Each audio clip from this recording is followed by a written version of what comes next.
I feel like asking for, I don't know, a month without the Red Sox ownership saying something that upset this fan base is a little bit too much to ask right now.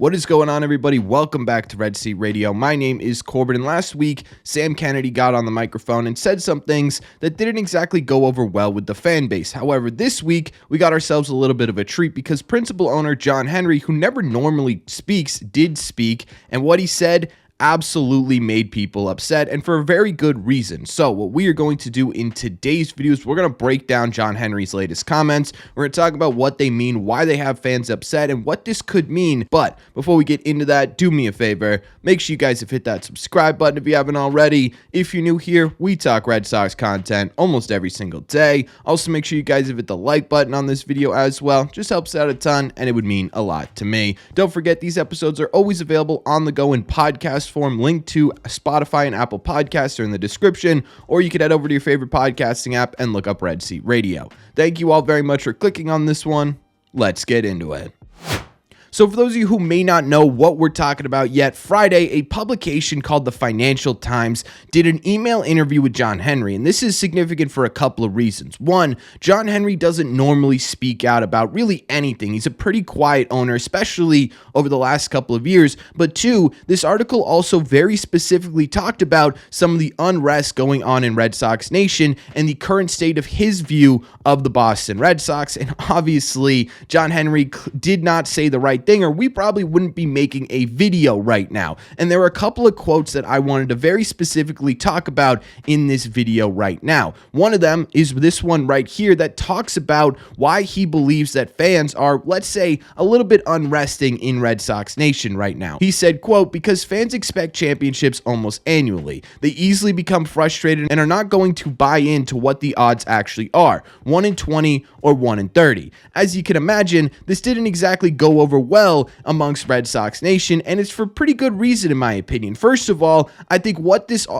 quote does right off the bat is sort of undermine the intelligence of the Red Sox fan base. Even if you are a new fan and you haven't been following baseball for very long, it's pretty easy to understand that it's not only difficult to win a championship in this sport, it's extremely difficult to win multiple championships in multiple years. In fact, it's a very rare occurrence. It's only happened a few times in the history of baseball in general. For John Henry to assume that Red Sox fans expect a championship every single season, to me, again, a little bit diminishes the intelligence of his own fan base. But I think the overall bigger problem with what this conversation has and what this quote says specifically is the fact that John Henry is unbelievably out of touch with what Red Sox fans really want. I don't think any Red Sox fan in anywhere is sitting there saying, John, the Red Sox need to win a World Series once every 2 years or it is an utter and absolute failure. What I think Red Sox fans have been expecting, especially over the last couple of years, is, hey, John, not only are we one of the biggest fan bases in the sport, your team is one of the most profitable in the business,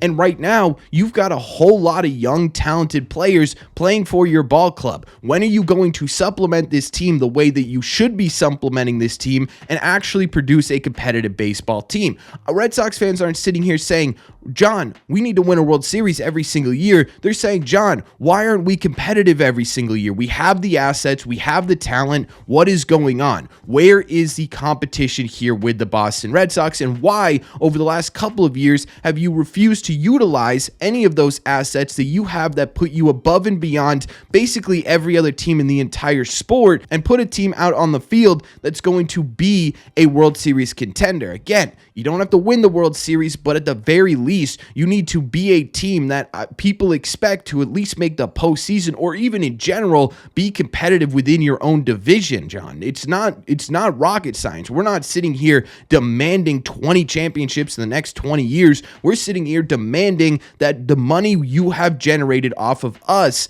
be utilized and put back into this team to increase the product on the field. And I don't think that's an unbelievable expectation to have. And that's why this first quote really rubs me the wrong way, because it's not only a complete disconnect from everything Red Sox fans have been saying over the last couple of years, it also kind of undermines the intelligence of the fan base. It sounds like we're just sort of blockheads who just expect to win every single year. No, we understand the difficulty of winning in Major League Baseball, and to me, those are the two biggest reasons why, right off the bat, John Henry angered Red Sox fans. But that's not the only thing John Henry said that hasn't really gone over well. The other quote that has been pulled from this article making its rounds has to do once again with Tom Werner's infamous comments about being full throttled this offseason. This is a quote taken directly from the article. He took issue with the obsession over his and Werner's remarks about expensive baseball players and going full throttle. The latter had, quote, overshadowed every other word and paragraph and interview of the winner because it reaches so deeply into the false belief that fans and media have that you should mortgage the future each year for the present.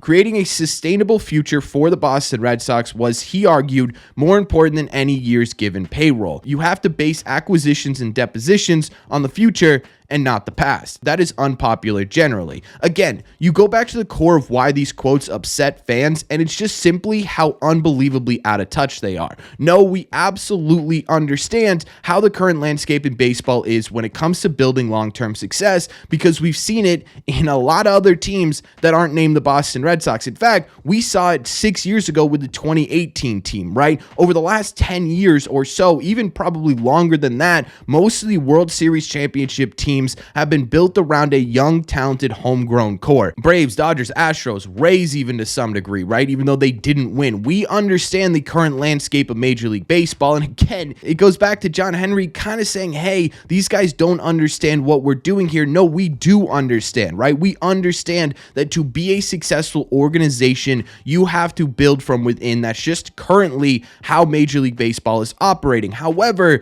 John, I don't think you understand how much Red Sox fans have an understanding of what your position is, and it goes back to a couple of different things that we've already talked about. The first one is the culture that you have created amongst this fan base, a culture that you have created over the last 20 years. You have been a juggernaut in Major League Baseball with both a homegrown team and added superstar talent. 2004, 2007, 13, and 18 all had not only homegrown talent, but also major additions either via free agency or via the trade market that increased your odds to win a championship from, hey, it's 1-30 to a whole lot closer to 1-1, right? Obviously, it's never 1-1, but hey, a 1-20 or a 1-15 odds of winning the championship are pretty easily attainable for a team like the Boston Red Sox. Now, my big problem with the conversation that John Henry had, and my big problem with this quote right here, is probably the fact that the Red Sox right now are the third most profitable team in the entire sport. They are behind both the Yankees and the Dodgers. And my problem with that is that the Yankees and Dodgers are a prime example that you can not only build for the next 5 years, you can also build for right now and still be successful in both. The Yankees went out, they spent money, they acquired a big name talent. They are supplementing that with young homegrown stars in Volpe and Gill and other players coming up through the minor leagues. And they're one of the best teams in Major League Baseball right now. The Los Angeles Dodgers have built a young core around Will Smith, Gavin Lux, James Ottoman, right? Other key players on their road to a championship run, but they've also gone out and they went and got Yamamoto or Shohei Ohtani or Mookie Betts or Freddie Freeman. They did both. And the reason they were able to do both is because of the profits they were making from their own fan base. However, the Red Sox, again, in third place here for the most profitable team in the entire sport, for some reason refuse to go that route. Yes, championships recently have been built on young homegrown talent, but you're also the Boston Red Sox, and what you have right now, because you own the Boston Red Sox, is a fast pass of sorts. The Dodgers, the Braves, the Astros, the Rays, they had to suck for basically a decade to get to the point that they were at over the last couple of years. Obviously not so much this year, but over the last couple of years, the Red Sox don't have to do that. You can spend to supplement now while also at the same time grow to be better in the future. And to me, that is why this quote specifically really does upset me. And again, you go back to how out of touch this conversation is. John Henry appears to be talking like he owns the Kansas City Royals or he owns the Pittsburgh Pirates, right? Teams who aren't as profitable as the Boston Red Sox, when in fact you could be in this pantheon of the Dodgers and the Yankees. You just choose not to be. And to me, that's why it's unbelievably frustrating. And again, it goes back to fans understand this. Why do you have to speak like we have absolutely no idea what's going on? Because all that's going to do is, again, upset this fan base. Overall, again, it rubs me the wrong way that John Henry appears to not understand not only what's going on in Red Sox Nation, the reason we've been so upset lately, but also just a flat out non-understanding of how intelligent the people that pay him day in and day out actually are. And I really don't think that's a good way to go about owning a major league team. However, there is one quote in this article that I think everyone can agree on John Henry with, and that is, I don't think people in my position can win publicly. Your words are often used against you, so the less I say generally, I think the better. Totally agreed, John. You should say less because we are going to hold you to your words. But that's just my opinion, so let me know in the comment section down below. What do you think? What do you think about John Henry's latest comments? Am I overreacting? Am I underreacting? Am I perfectly reacting? What are your thoughts on what John Henry had to say about the current state of the Boston Red Sox? As always, if you made it to the end of this video, do me a favor. Make sure you guys have hit that subscribe button if you haven't already. If you're new here, we talk Red Sox content almost every single day. Also, make sure you guys have hit the like button as well. It's the best way to let me know that you're enjoying the content that we are putting out. Thank you all very much for clicking on this one, and I will see you in the red seats.